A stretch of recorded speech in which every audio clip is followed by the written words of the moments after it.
selamat malam teman-teman. Gitu ketemu lagi dengan saya Muti. Saya seorang HR spesialis, terutama di bagian rekrutmen dan development untuk salah satu perusahaan swasta. Jadi ini adalah pertemuan keempat kita, gitu. Terima kasih juga kepada Track Pro nih sudah mengundang kembali dan sudah memberikan kesempatan untuk keempat kalinya mengisi kelas malam TSC pada hari ini. Jadi topik yang keempat kali ini nih kita akan bahas mengenai rekrutmen, kemudian kita bahas cara membuat CV, bagaimana tips and trik dalam sesi interview atau wawancara. Gitu. Jika topik pertama, kedua dan ketiga kita lebih bahas mengenai psychology gitu ya, bahas self development, kemudian kesehatan mental, lalu personality. Ya, untuk pertemuan keempat kita lebih spesifik nih mengenai salah satu bidang profesi saya yaitu sebagai seorang rekruter. Gitu. Saya kurang lebih 7 tahun bergerak di profesi rekruter ini di beberapa perusahaan swasta. Oke, jadi nih teman-teman apa nih yang akan kita pelajari pada malam hari ini? Kita akan mempelajari nih, saya akan bahas mengenai bagaimana sih alur rekrutmen, lalu bagaimana sih nih membuat CV yang ideal gitu. Kalau untuk membuat CV yang menarik kayaknya sudah banyak ya gitu di website, template-template yang sudah menarik, tapi bagaimana membuat CV yang ideal dan juga proporsional untuk kita melamar ke perusahaan-perusahaan gitu. Kemudian ternyata interview itu memerlukan persiapan, apa saja sih persiapan yang perlu kita lakukan sebelum melakukan interview. Lalu nih ya, kita akan bahas terkait pertanyaan-pertanyaan apa saja nih yang sering keluar ketika wawancara kerja gitu. Tapi sebelum kita bisa menjawab wawancara kerja, kita perlu tahu dulu atau pahami dulu diri kita sendiri. Kemudian ada bonus nih kita bahas mengenai work-life balance gitu. Kalau masih ada waktu ya, penting atau enggak sih work-life balance pada saat ini? Oke, kita bahas dulu mengenai rekrutmen gitu. Apa sih rekrutmen ini? Jadi rekrutmen ini adalah proses bagaimana sebuah perusahaan atau sebuah organisasi itu mencari calon kandidat atau mencari individu yang sesuai dengan standar perusahaannya, standar organisasinya, dan tentu juga tepat dengan nilai-nilai yang dianut oleh perusahaan atau organisasi tersebut gitu. Jadi rekrutmen adalah proses pencarian, pemilihan, kemudian perekrutan individu berdasarkan kualifikasi tertentu, kemudian untuk mengisi posisi yang memang tersedia di perusahaan atau organisasi tersebut. Gitu. Proses rekrutmen itu ada apa sih? Dimulai dari lowongan kerja, gitu. Kita bisa nanti bahas nih lowongan kerja adanya di mana aja, kemudian penyaringan aplikasi berdasarkan CV atau resume yang kita buat. Nah, dengan begitu, sebegitu pentingnya kita membuat CV atau resume sebagai first impression-nya. Gitu. Ada wawancara, kemudian pemilihan kandidat yang dianggap paling sesuai dengan kebutuhan perusahaan saat itu. Kemudian rekrutmen juga bertujuan untuk memastikan bahwa perusahaan itu mendapatkan sumber daya yang berkualitas atau sesuai dengan standar yang berkompeten, kemudian sesuai dengan budaya nilai-nilai perusahaan.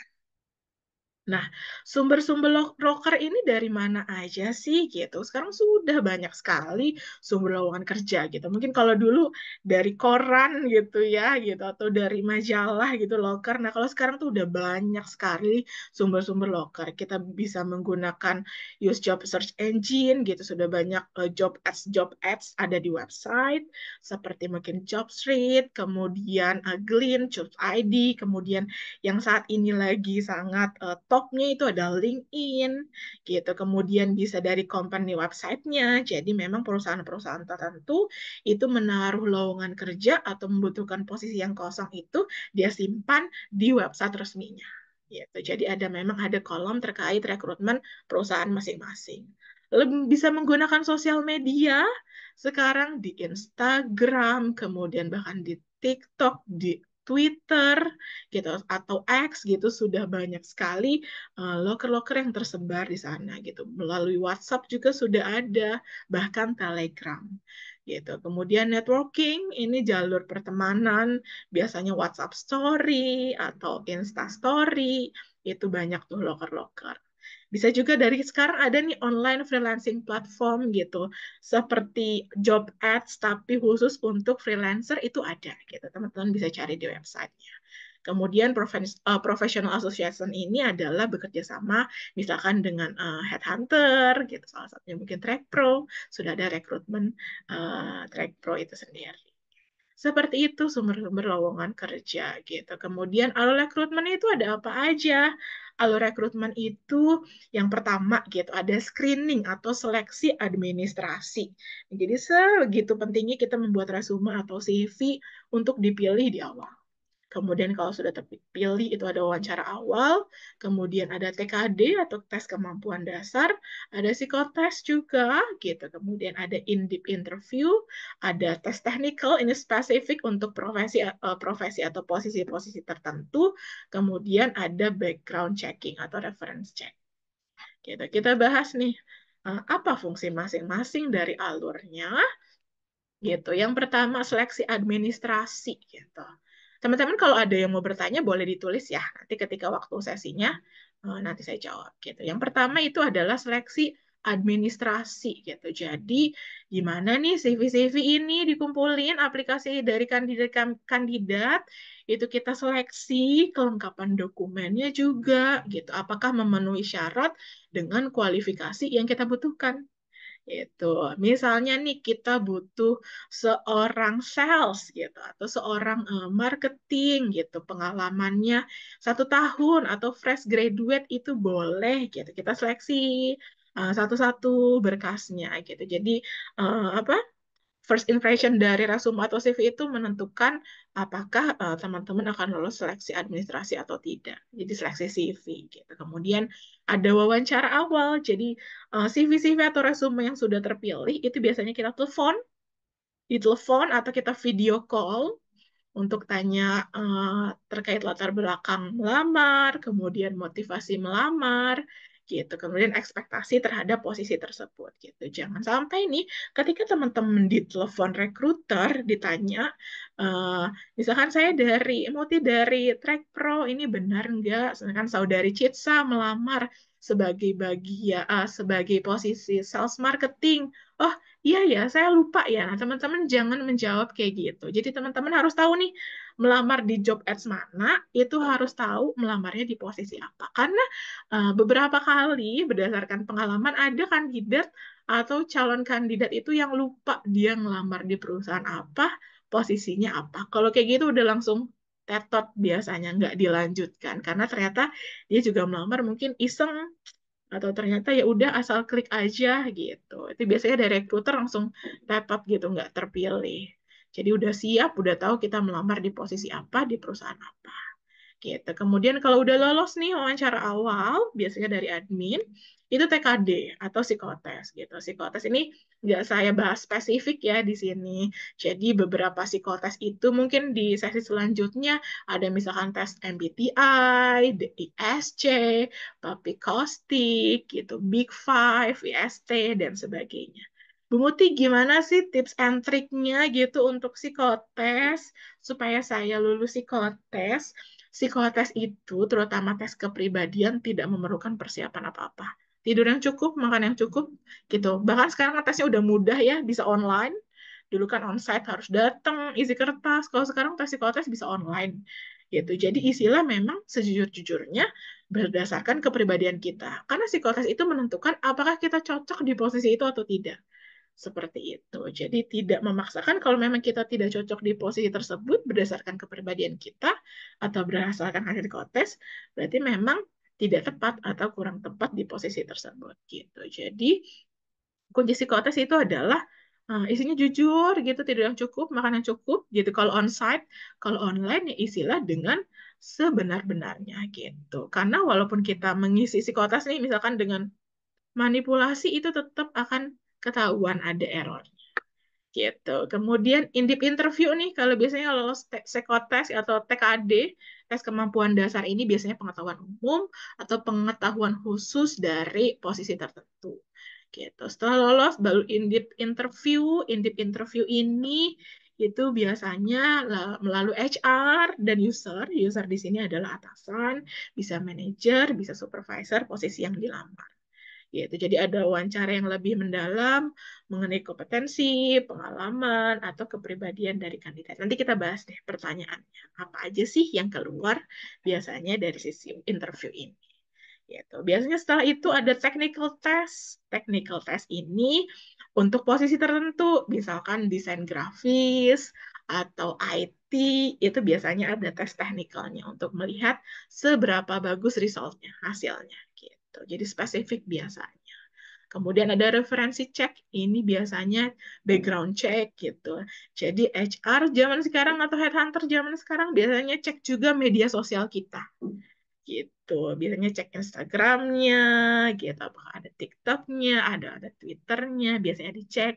Atau biasanya reference dari kalau yang udah punya pengalaman kerja, kita cek atasan sebelumnya, rekan kerjanya, atau misalkan dari dosen pembimbingnya, itu bisa kita cek. Tuh. Nah, itu adalah gambaran besar terkait alur rekrutmen. Lalu ini kita masuk nih, gimana sih cara membuat CV yang ideal gitu. Jadi ada 10 tips nih yang mau saya share mengenai bagaimana kita membuat CV yang ideal. Gitu. Yang pertama, untuk membuat CV itu kita harus mulai dengan format yang jelas dan rapih gitu. Misalnya dibuat tuh tata letaknya mudah dibaca, bikin formatnya 2 kolom gitu, biar enak dibacanya. Terus fontnya nggak usah macem-macem, nggak usah yang keriting, nggak usah yang terlalu besar, yang terlalu bulat gitu. 3 aja pakai Arial, Calibri atau Times Roman gitu. Jadi gunakanlah font-font yang memang formal atau mudah dibaca. Karena kan CV itu isinya informasi, jadi harus mudah dibaca. Gitu. Kemudian nih warna nih, pastikan penggunaan warna itu minimal gitu atau ada 2 kombinasi warna, warna yang senada atau yang seragam supaya untuk CV kita terlihat lebih profesional. Gitu. Misalkan ini contohnya nih si Fulan gitu ya, hijau, sorry kok hijau sih, biru dan kuning. Udah 2 warna aja cukup gitu. Jadi warnanya matching gitu. Jangan banyak warna gitu. CV itu ada berbagai warna gitu ya. Mejiku Biniu itu biasanya saya sebagai rekruter atau tim rekruter itu kayak aduh kayaknya enggak deh kalau terlalu banyak warna gitu. Kecuali misalnya melamarnya grafik desain gitu yang harus kelihatan apakah desainnya dia bisa enggak gitu, bagus atau enggak grafik desainnya itu bisa gitu. Tapi untuk melamar untuk posisi staff gitu atau misalkan sales, marketing, HR, akunting gitu formal aja, 1 warna atau 2 warna yang senada gitu atau yang ketika dikombin itu bagus gitu. Jadi untuk menunjukkan kesan formal dan juga terlihat lebih ideal atau proporsional gitu. Lalu cantumkan informasi yang tepat nih seperti di sini, nama lengkap, nomor telepon, email, kalau ada link portofolio juga profil LinkedIn. Kalau sekarang kan semua orang rata-rata punya profil LinkedIn ya gitu. Kalau teman-teman belum punya, coba buat profil LinkedIn-nya gitu. Karena nih pernah nih 7 tahun nih jadi rekruter ada CV yang nggak ada nomor telepon atau emailnya. Jadi kan sayang gitu. Sebenarnya dia terpilih CV-nya karena cocok kualifikasinya, tapi dia lupa mencantumkan nomor telepon atau bahkan email. Jadi nggak terpilih. Makanya kalau buat CV dicek lagi gitu. Kemudian nih yang paling penting, kalau cantumkan email, pastikan alamat emailnya profesional. Gitu. Misalkan ada nama depan, titik nama akhir, terus email. Misalkan muticeriadestilita@gmail.com gitu. Jangan muti selalu ceria@gmail.com gitu. Itu kayaknya kurang apa profesional terlihatnya gitu. Jadi kalau teman-teman nih masih punya alamat email gitu yang apa kurang ideal gitu atau alay ya bahasa sekarangnya coba gitu. Buat satu lagi khusus untuk melamar kerja gitu. Nama lengkap saja gitu. Jadi jangan nama-nama yang misalkan Muti, Strawberry, Manja gitu, misalnya jangan ya gitu. Jadi pastikan kita punya satu alamat email yang profesional gitu dan cantumkan di CV kita. Nah, itu kemudian tips yang ketiga, ini tuliskan ringkasan profesional singkat dan jelas. Misalkan ini nih, di sini gitu. Misalkan buat aja 2 atau 3 kalimat di bagian awal CV, menggambarkan pengalaman, keterampilan, atau tujuan karir Anda gitu. Misalkan nih, si Fulan gitu ya, saya adalah seorang desainer produk yang memiliki kreativitas tinggi, adanya pengalaman, keahlian dalam pengembangan produk, sehingga lebih inovatif di luar dan nilai fungsional gitu. Misalnya, Bu, saya fresh graduate nih, belum ada pengalaman kerja, buatnya seperti apa sih? Misalkan gitu. Saya Muti, lulusan psikologi Unpad tahun 2020 gitu dengan IPK sekian misalnya gitu ya. Saya pernah berorganisasi sebagai staf biro di BEM misalkan kayak gitu. Saya memiliki keahlian di public speaking atau communication skill gitu saya. Fokus saya dalam berkarir saya ingin menjadi seorang HR misalkan seperti itu gitu. Atau misalkan yang SMA gitu. Misalkan saya Muti, saya lulusan IPA, sekolahnya apa gitu. Kemudian saat ini pengalaman kerja saya, misal pengalaman organisasi saya di mana gitu. Kemudian keahlian saya apa, bisa seperti itu. Tapi nggak usah panjang-panjang, 2 atau 3 kalimat saja cukup gitu. Jadi fokusnya apa? Apa nilai yang ingin kita bawa ke perusahaan, tentunya bukan hanya tentang kepribadian kita gitu. Misalkan kita ngelamar sebagai seorang akunting gitu, atau ngelamar sebagai seorang sekretaris akunting aja deh gitu. Misalkan menunjukkan kalau memang kita suka angka, suka data gitu. Jadi mendukung antara posisi yang kita lamar dengan nilainya gitu. Misalkan saya melamar sebagai seorang sales gitu. Saya senang bekerja dengan target gitu. Kemudian saya senang untuk bertemu banyak orang, bisa seperti itu. Deskripsinya simple, 2 sampai 3 kalimat saja gitu. Kemudian, nah ini CV yang saya buat ini belum tentu ideal gitu. Kemudian poin nomor 4 nih, susun pengalaman kerja dengan kronologis terbalik. Jadi bagusnya tuh seperti itu. Jadi ini jika teman-teman ada pengalaman kerja, nah kalau ini kan nih salah nih dari 2018, 2019, 2019, 2021 baru ke 2022 ini typo lagi 2203. Nanti kita bahas yang typo-nya. Nah, jadi lebih baik pengalaman kerjanya dimulai yang paling terakhir dulu gitu. Misalkan 2024 hingga sekarang. Di bawahnya baru tahun sebelumnya gitu. Kalau belum ada pengalaman kerja, pengalaman organisasi ditaruh yang paling terbaru sampai yang paling terlama gitu. Jadi urutannya tuh kronologisnya terbalik. Yang terakhir dulu atau yang terbaru baru sampai yang paling yang terlama seperti itu. Kemudian tulis tiap kerjaannya, jabatannya apa, misalkan di perusahaan atau di organisasinya, kemudian nama sama periode bekerjanya.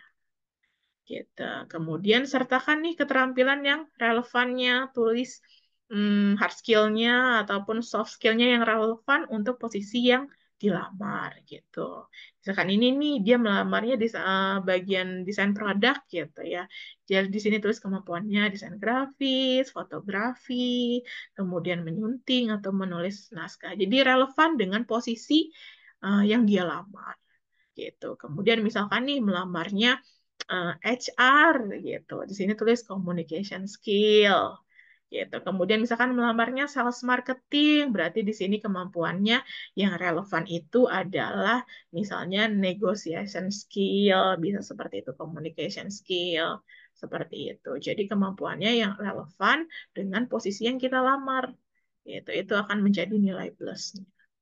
Lalu nih, misalnya nih, gimana nih Bu kalau saya baru lulus? Nggak apa-apa, karena kan kita memang bekerja dari mulai fresh graduate. Gitu. Jadi kalau misalkan baru lulus, tulis lulusan bahan di sini nih, pendidikan nih. Lulusannya tahun berapa, gitu. Kemudian informasi pendidikannya, kemudian pernah ikut apa, pencapaian akademik boleh ditulis, kemudian pengalaman organisasi itu boleh ditulis. Kalau ada IPK dan IPK-nya membanggakan, boleh ditulis di CV kita. gitu. Kemudian ini tambahan jika punya sertifikasi atau pelatihan pelatihan ini nilai plus gitu. Boleh ditulis sertifikasi yang relevan dengan posisi yang dilamar gitu. Sebutkan institusi sama sertifikasi serta tanggal diperolehnya gitu.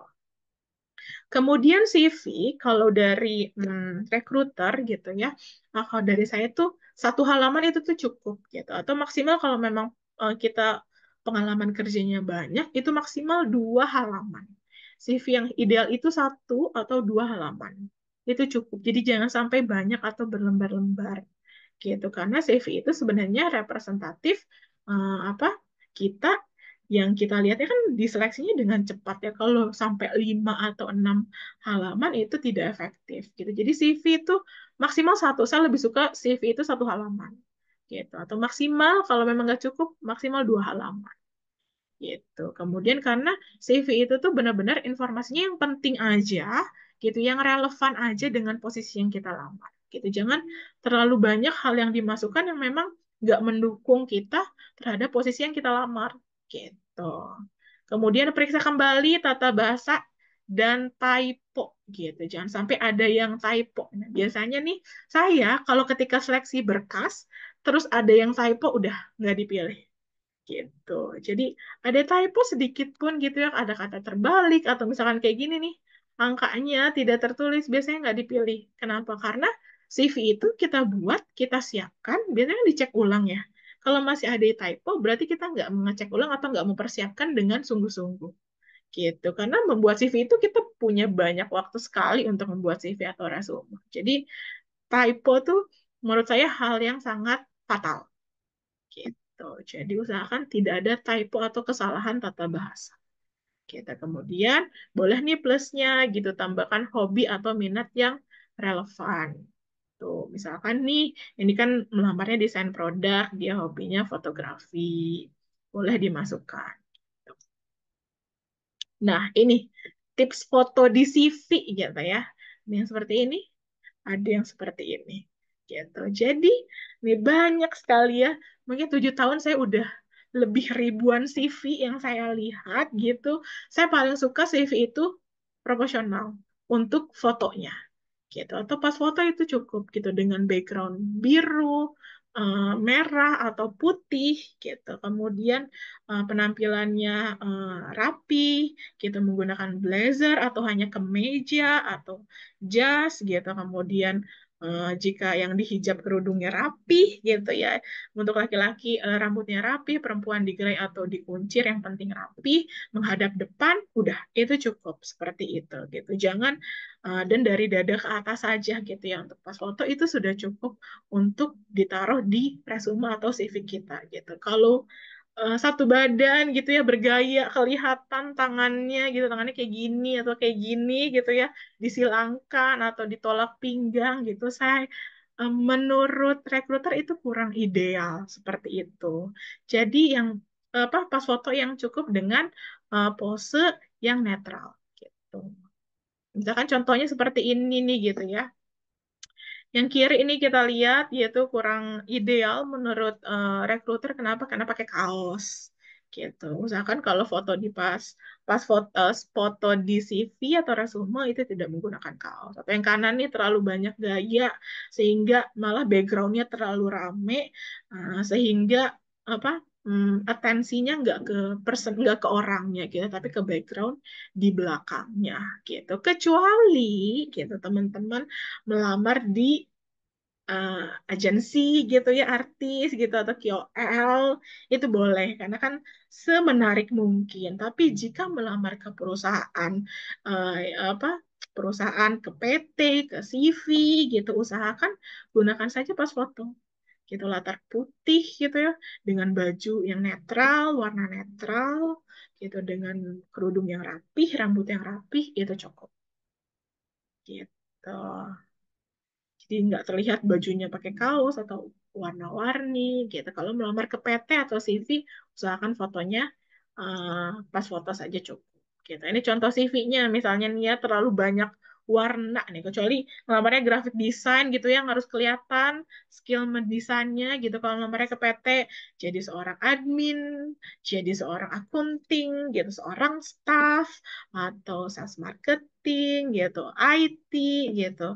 Ya, warnanya yang netral saja, two tone, dua warna itu cukup, satu warna atau enggak, gitu. Jangan terlalu heboh, gitu, terlalu banyak warna, gitu, fotonya besar sekali, gitu, bahkan fotonya lebih besar dari informasinya, gitu. Usahakan ukuran fotonya juga proporsional, gitu. Jadi antara foto dan informasi yang disampaikan itu seimbang.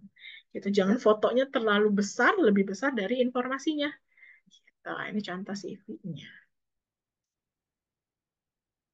Nah, kemudian misalkan nih CV kita udah terpilih gitu oleh recruiter, sudah lolos tahap administrasi, langsung lanjut nih biasanya disuruh psikotes awal gitu ataupun TKD gitu setelah lulus, misalkan dipanggil nih untuk interview gitu, interview awal. Ya, interviewnya tuh sekarang kan kalau zaman sekarang kan bisa dua ya, bisa onsite ataupun online gitu. Onsite itu adalah datang ke perusahaannya langsung, kalau online itu kita bisa pakai Google Meet, pakai Zoom, pakai Jitsi, atau pakai video call juga bisa. Nah, kenapa interview itu perlu persiapan gitu? Agar kita percaya diri, kemudian tampil meyakinkan, karena interview awal adalah salah satu faktor penting untuk bagaimana kita membentuk first impression kita kepada perusahaan sebagai pelamar. Nah, persiapannya apa aja nih gitu. Kalau onsite, kalau disuruh atau diminta datang langsung, datang lebih awal. 10 sampai 15 menit gitu. Kalau kita datangnya buru-buru atau terlalu mepet gitu ya, datang keringetan gitu, kemudian pas ketemu pertama nafasnya haheho gitu, itu first impressionnya gagal deh gitu. Datang lebih awal 10 atau 15 menit cukup, atur nafas gitu, kemudian kalau panas atau keringetan diam dulu supaya suhu tubuh kita kembali apa seimbang atau turun gitu. Jadi datang lebih awal itu penting, 15 atau 10 menit gitu. Kemudian pakaiannya yang sesuai gitu. Jadi semi formal gitu. Kalau perempuan pakai kemeja, pakai celana bahan, pakai rok, atau pakai blazer gitu. Untuk laki-laki pakai kemeja, pakai celana bahan itu cukup. Kemudian warnanya netral, coklat, putih, biru gitu. Apa warnanya tetap yang netral ya atau tutun gitu. Kemudian jangan lupa nih dokumen pentingnya gitu. Kadang-kadang, aduh lupa bawa KTP, aduh lupa bawa CV gitu. Padahal datang kan untuk melamar gitu. Lupa bawa apa gitu. Kalau perlu tanya dulu sebelumnya ke rekruternya, ada perlu bawa dokumen tidak, misalkan seperti itu. Gitu. Kemudian sikap dan ekspresi itu penting gitu. Jadi ketika datang tenang gitu. Sikap kita tenang, kemudian ekspresinya jangan terlalu apa excited banget, jangan terlalu pendiam banget gitu ya, tetap tenang, netral, kemudian bahasa tubuh, cara berdiri kita, cara duduk kita gitu, cara berjabatan tangan gitu itu penting. Kemudian ada nanti apa persiapan. Kalau misalkan, aduh saya kayaknya nggak bisa deh. Coba misalkan kan di website banyak tuh bahasa tubuh yang benar ketika interview. Pelajari aja di rumah gitu. Atau sama temen-temen nih gitu. Yuk kita saling koreksi gitu. Bahasa tubuh yang baik dan benar ketika interview itu kayak gimana sih.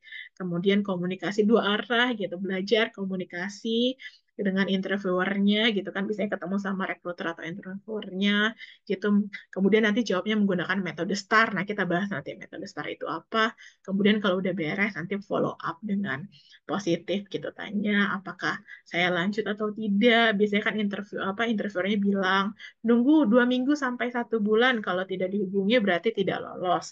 Oke, gitu. Bisa seperti itu jawabnya dari si rekruternya. Gitu. Kemudian nih kalau online apa saja persiapannya? Yang pertama koneksi internet ya, gitu. Jangan mati nyala gitu. Tuh gunakan WiFi, pastikan berada di koneksi internet yang stabil. Gitu. Kemudian ruangannya tenang dan rapih yaitu background belakangnya gitu. Saya pernah interview orang gitu ya.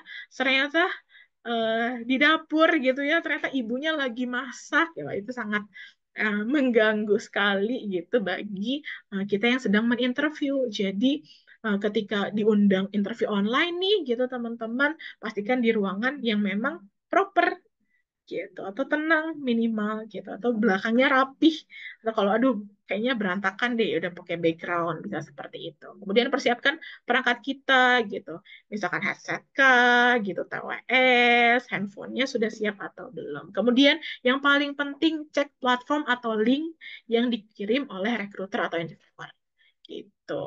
Kemudian nih walaupun online pakaian tetap rapih, itu penting banget gitu. Jadi walaupun saya misalkan interview online, saya tetap lihat dia proper nggak bajunya gitu. Kemudian tempatnya dia apa siap atau enggak untuk interview gitu. Karena orang yang interview pun gitu, kita pasti berada di posisi yang siap, ruangan yang siap, kemudian kitanya juga proper penampilannya gitu. Kemudian komunikasi tetap dua arah gitu. Misalkan ada gangguan koneksi, jangan apa, jangan panik gitu ya. Tanya lagi, boleh nggak saya join lagi gitu. Jadi aduh sinyalnya gimana ya? Jangan seperti keluar seperti itu gitu. Jadi tetap tenang, jangan terlihat panik misalkan koneksinya nggak stabil. Nanti kita pelajari apa itu metode STAR, kemudian tetap follow up yang positif ketika beres wawancara. Kemudian nih, jangan lupa nih kita juga siapkan materi kalau mau interview. Apa aja nih materinya yang harus disiapin? Pertama, research perusahaannya gitu. Karena beberapa pelamar nih yang misalkan saya interview gitu ya, coba jelaskan atau yang Anda ketahui tentang perusahaan terus dia saya nggak tahu gitu. Ada yang jawabnya kayak gitu. Oh, itu langsung tetot gitu. Jangan lupa nih kita harus research dulu di website kah gitu untuk lihat ini perusahaannya apa sih, bergeraknya di bidang apa sih gitu. Kemudian kalau misalkan ada visi misi perusahaannya baca gitu. Jadi penting banget untuk research perusahaan tempat kita melamar sebelum interview. Jadi kita minimal tahu bidang usahanya apa gitu. Kemudian kita memahami posisi yang dilamar. Nah, ini penting banget gitu. Misalkan nih ada ya pewawancara nanya, misalkan melamarnya bagian sales marketing gitu. Coba kamu tahu nggak sih sales marketing ini job desk-nya apa? Terus nggak tahu, cuman melamar aja. Jangan sampai jawabnya kayak gitu gitu. Jadi kita harus tahu nih perusahaan yang kita lamar sama posisi yang kita lamar gitu. Pelajari dulu karena sekarang udah banyak banget kita bisa searching ya dari website mengenai posisi itu ada apa aja sih di perusahaan, terus perusahaannya apa, profiling, company profiling itu pasti ada di perusahaan, di web atau di LinkedIn. Kemudian self assessment nih kita bahas, kita perlu tahu kekuatan kita apa, kelemahan kita apa, passion kita apa, skill kita apa. Kemudian bisa nih latihan menjawab wawancara umum. Itu banyak kan ya di website tips and trick gitu untuk interview. Latihan aja di rumah gitu. Latihan aja sama teman gitu sampai saya rasa ini kita mulai bisa nih menjawab pertanyaan wawancara gitu. Udah banyak banget materi. Ini salah satunya ya di kelas malam ini gitu. Kemudian dokumen pendukung gitu. Jangan lupa dibawa kayak CV, resume, sertifikat kalau perlu dibawa. Kemudian siapkan pertanyaan nih, kita perlu juga siapkan pertanyaan. Tanya misalkan budaya perusahaannya seperti apa, kemudian timnya berapa orang, berapa hari kerja, jam kerjanya dari jam berapa sampai jam berapa. Itu tuh menunjukkan kalau kita excited atau kita apa tertarik dengan perusahaan itu. Penampilan itu penting, penting banget untuk kita mempersiapkan penampilan. Sama terapkan etika interview gitu, cara berjabat tangan gitu ya, cara berbicara, cara duduk, cara berdiri, cara berjalan gitu perlu sekali etikanya ketika kita interview baik pun online maupun onsite. Nah, sebelum kita bahas nih pertanyaan interview itu ada apa aja sih Bu biasanya yang sering keluar, kita tuh harus apa dulu coba, harus pahami diri kita dulu. Ya, ini ada psikologinya nih ya, dikit-dikit ya. Kenapa sih sebelum kita interview kerja kita harus self assessment atau pahami diri kita dulu gitu. Karena ini sangat penting untuk membantu kita mengetahui kekuatan kita apa, kelemahan kita apa, skill atau passion kita apa sih gitu untuk menunjang performa selama interview. Gitu. Dengan melakukan self-assessment ini, kita bukan hanya siap untuk interview kerja ya, tapi kita akan memahami lebih baik gitu apa yang dapat kita tawarkan ke perusahaan gitu. Kalau kita nggak tahu diri kita siapa gitu ya, kekuatan kita apa, kelemahan kita apa yang bisa kita tawarkan ke perusahaan. Penting sekali untuk kita pahami diri kita gitu. Ini membantu kita untuk membuat kesan yang kuat, terus untuk lebih mudah untuk menonjol sebagai kandidat yang kompeten atau percaya diri. Apa sih pentingnya kita tahu kekuatan diri kita gitu? Saya nggak tahu nih Ibu Muti kekuatan diri saya apa. Pasti ayo cari, explore gitu. Kalau kita nggak tahu kekuatan diri kita, berarti kita kurang explore diri kita. Kenapa perlu tahu kekuatannya? Supaya kita punya nilai plus atau nilai unik yang bisa kita tawarkan ke perusahaan kita. Itu pentingnya tahu kekuatan kita. Kemudian kita bisa mempromosikan diri kita lebih efektif, lebih percaya diri, terus kita juga terlihat matang karena kita tahu diri kita seperti apa.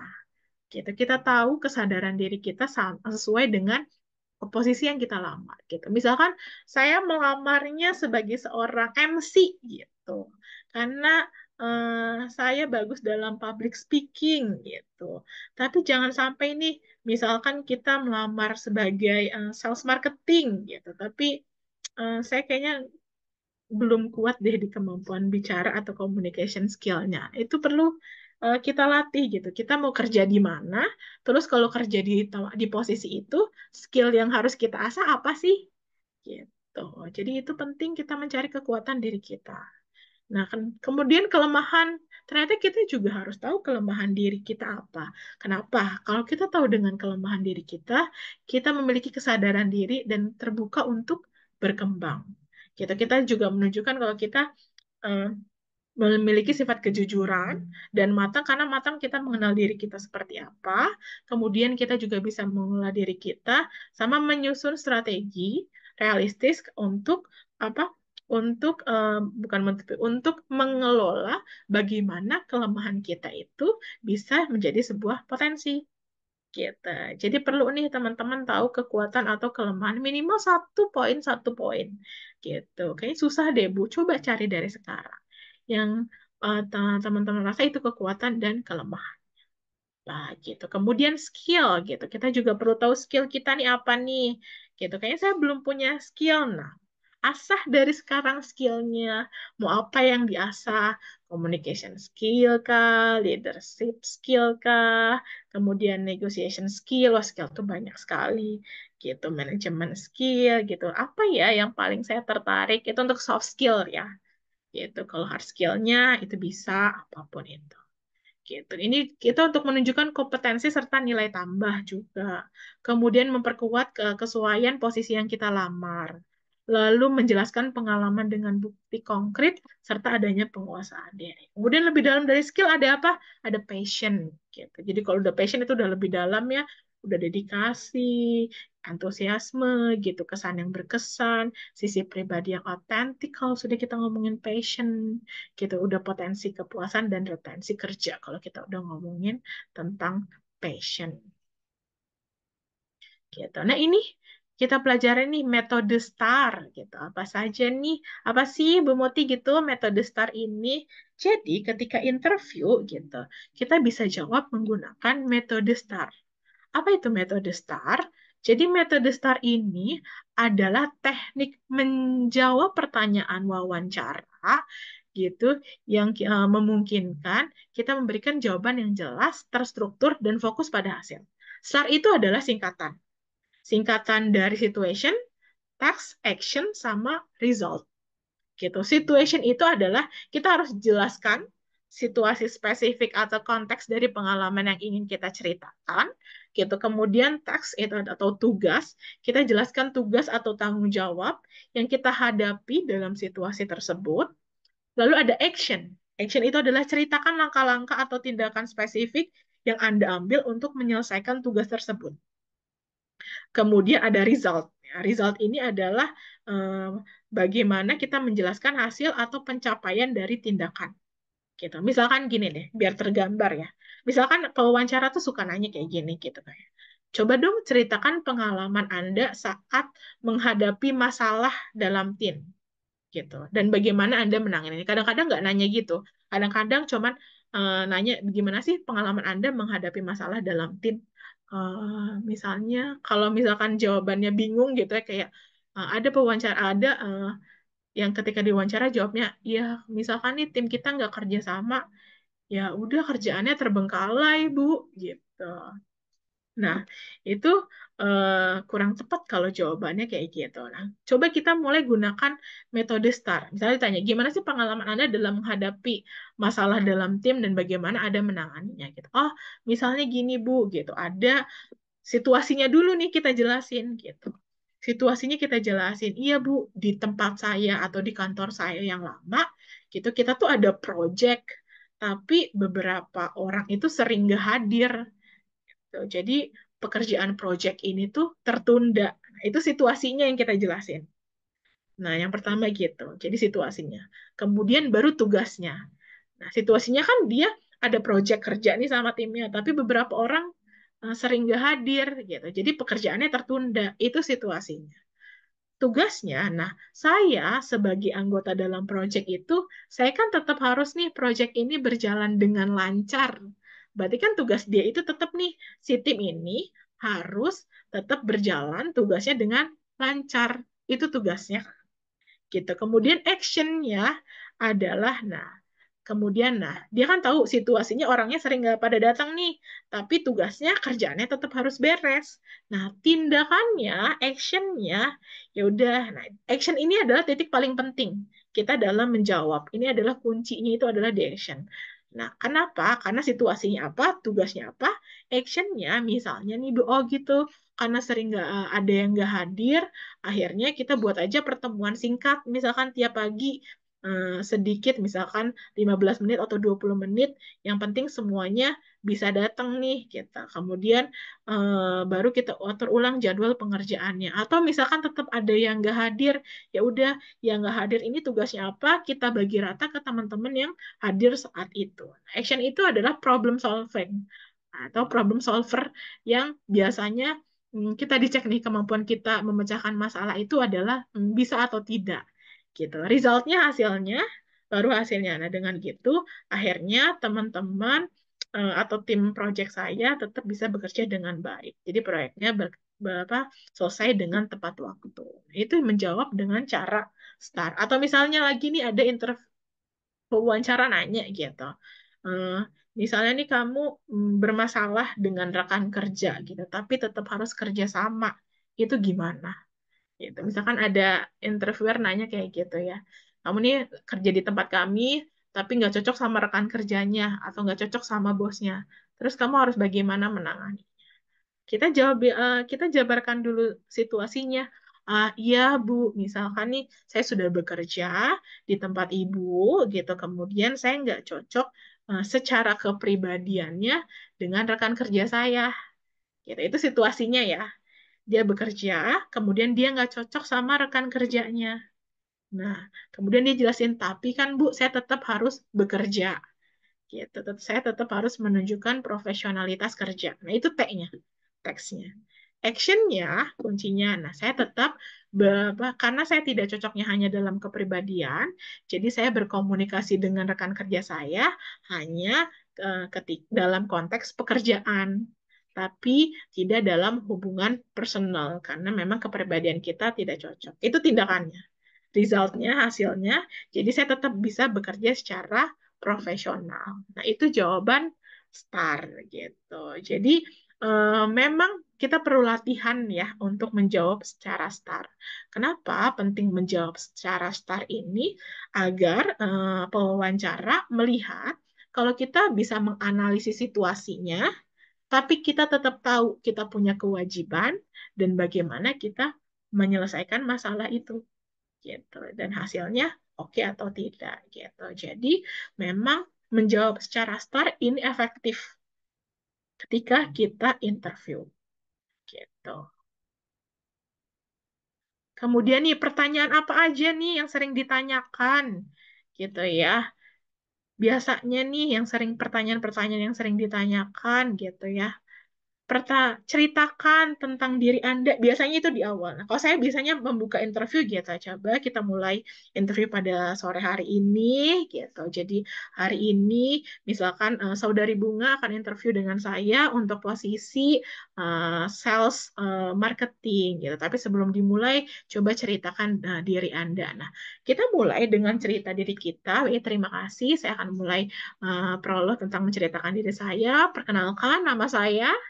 Nah, nama saya Muti Ceria Destilita gitu. Kemudian background pendidikan saya adalah psikologi Unpad tahun 2010 gitu. Kemudian pengalaman kerja saya yang saat ini adalah apa? Gitu. Itu ceritakan diri. Boleh ditambah, oke, kekuatan saya apa, kelemahan saya apa.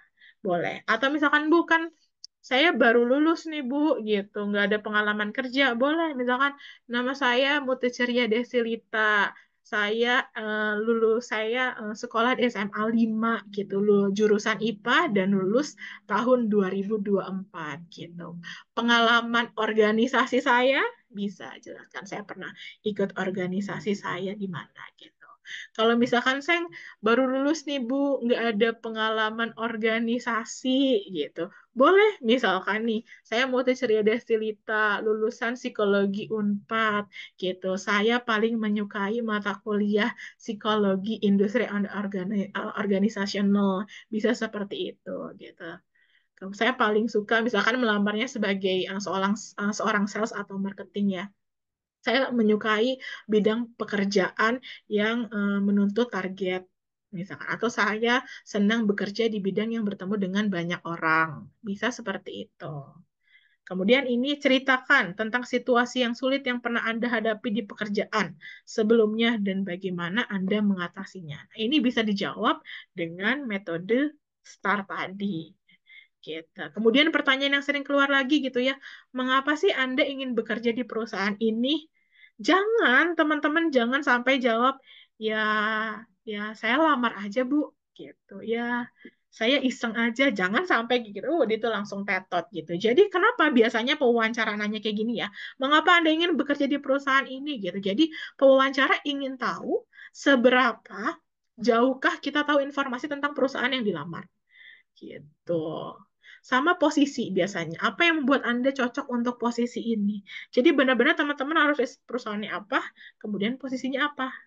Gitu. Kemudian biasanya pertanyaan pamungkas tuh di akhir. Apakah Anda memiliki pertanyaan? Gitu. Jawab misalnya, bagaimana Bu jam kerja? Bisa nanya jam kerja, hari kerja. Kemudian bagaimana budaya perusahaannya? Seperti itu. Jadi memperlihatkan bahwa kita bisa atau mampu berkomunikasi dua arah pasif. Seperti itu. Teman-teman bisa baca banyak sekali di website-website mengenai interview dan template-template pertanyaan yang biasanya dikeluarkan oleh ketika wawancara. Gitu. Kemudian jangan lupa atur nafas, atur intonasi, gitu. Kemudian jawab dengan tenang, dengan rileks, gitu. Dan tampilnya kalau memang kita percaya diri, gitu. Ada yang mau bertanya dulu? Udah ada pertanyaan ya. Coba kita lihat pertanyaannya. Gitu.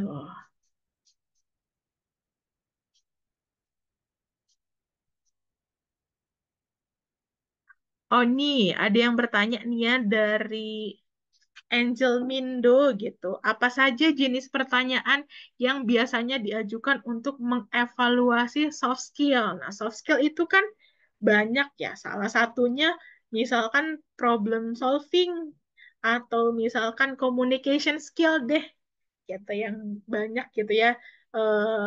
Lumrahnya itu bagaimana kita mengecek communication skill-nya seseorang gitu. Biasanya dikasih pertanyaan case gitu. Misalkan nih yang seperti tadi gitu, Anda bekerja di tempat kami, kemudian bagaimana awalnya Anda bisa beradaptasi atau apa yang Anda lakukan pertama kali atau sebulan atau 2 bulan pertama yang akan Anda lakukan di perusahaan.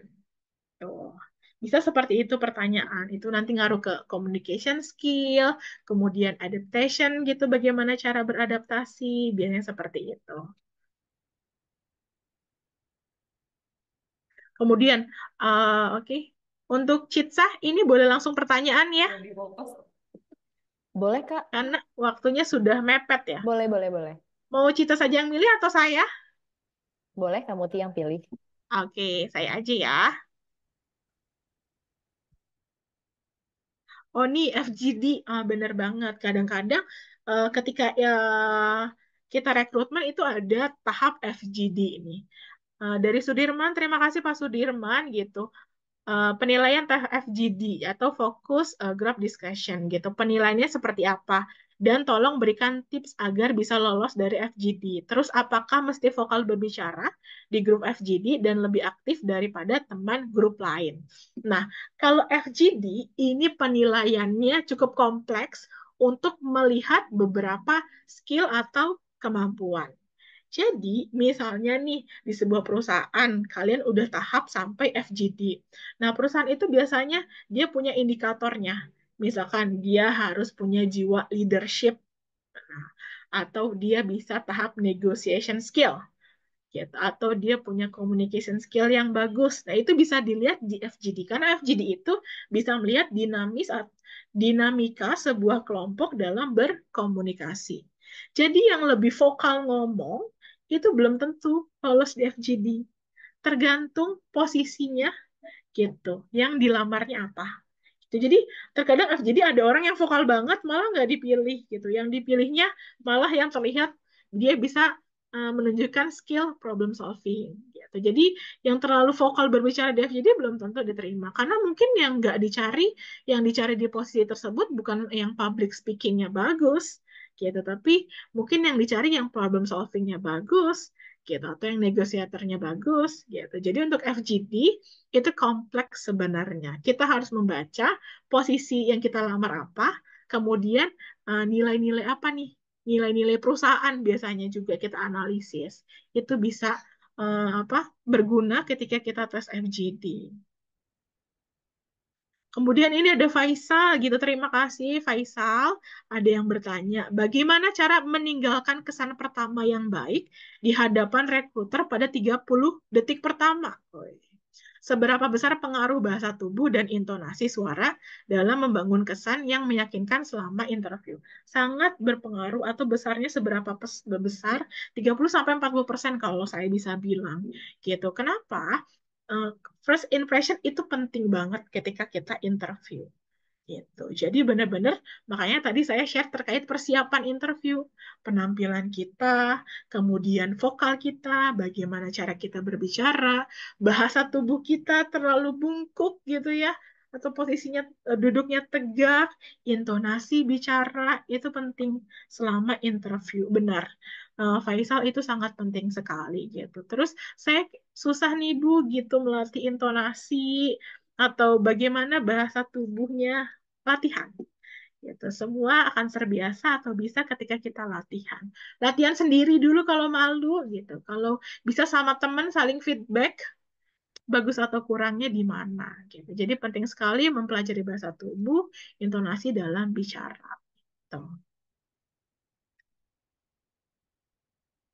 Oh, ada nih dari Bapak, ini mungkinnya Bapak Angel Mindo atau Ibu gitu. Dalam wawancara untuk posisi kepemimpinan, oke, untuk posisi leader berarti ya, bagaimana kandidat dapat mendemonstrasikan pengalaman kepemimpinan mereka melalui jawaban yang konkret tanpa terkesan berlebihan. Oke. Biasanya untuk level supervisor atau manager gitu, itu yang paling penting managing people, kemudian problem solving gitu, kemudian leadership gitu. Supaya tidak kesan berlebihan, itu kuncinya salah satunya tidak mengesankan egosentris. Misalnya nih, bagaimana nih misalkan Ibu Pak Angel ya, Pak Angel ini memimpin sebuah tim. Jadi jangan apa-apa itu ini adalah apa peran peran saya sebagai pemimpin. No gitu. Jadi leader itu kan bukan ego apa bukan kita saja kan yang berperan dalam sebuah tim. Jadi bisa dijelaskan, oke, gitu pencapaian saya misalnya gitu bisa membawa tim menjadi lebih efektif. Tapi ini bukan hanya peran saya saja sebagai leader, tapi anggota tim saya berperan agar tim berjalan lebih efektif. Seperti itu. Jadi untuk level leadership itu bukan hanya tentang diri sendiri, tapi bagaimana dia dapat menggerakkan tim atau memang timnya itu berperan gitu. Jadi untuk level leader itu ya, untuk level leadership. Jadi tidak hanya selfish atau egosentris, ini semua pencapaian saya sebagai leader. Tapi bagaimana tim kita bisa apa ya, mengeksplorasi atau kita bisa menggerakkan potensi-potensi tim agar tim itu berjalan sukses. Nah, itu peran saya sebagai leader. Jadi itu tidak menimbulkan kesan berlebihan atau memang ya saya karena saya leader gitu. Bisa seperti itu jawabannya. Semoga membantu ya, Pak Angel. Oke, mungkin satu pertanyaan lagi kali ya, Cit. Boleh, Kak. Oke. Eh, oh nih, dari Pak Rafli ya, saya pilih acak aja nih, gitu. Izin bertanya gitu. Ada saran untuk yang mudah berkeringat supaya ketika interview bisa terlihat bersih dan rapih gitu ya.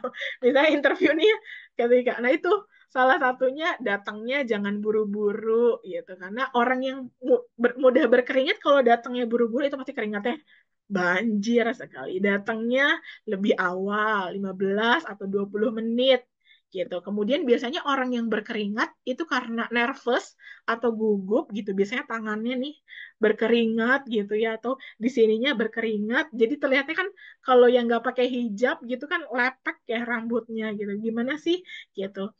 Tarik nafas, inhale, exhale gitu. Datang lebih dulu, lalu misalkan kalau memang terlihat gugup gitu, bisa pegang satu barang. Nah, ini tips saya gitu beberapa pertemuan gitu kalau memang lagi nervous atau gugup bisa pegang satu barang apapun itu pensil kah gitu atau handphone gitu atau kertas kecil untuk mengurangi kegugupan gitu. Jadi kalau misalkan teman-teman datangnya buru-buru, wah itu pasti berkeringat banget gitu. Jadi datang lebih awal gitu, atur nafas gitu, kemudian tenang, duduk, biarkan suhu tubuh kita stabil atau turun gitu. Itu adalah hmm, jika teman-teman apa persiapan berarti ya yang mudah berkeringat ini berarti persiapannya itu harus lebih tenang, datangnya lebih awal. Seperti itu.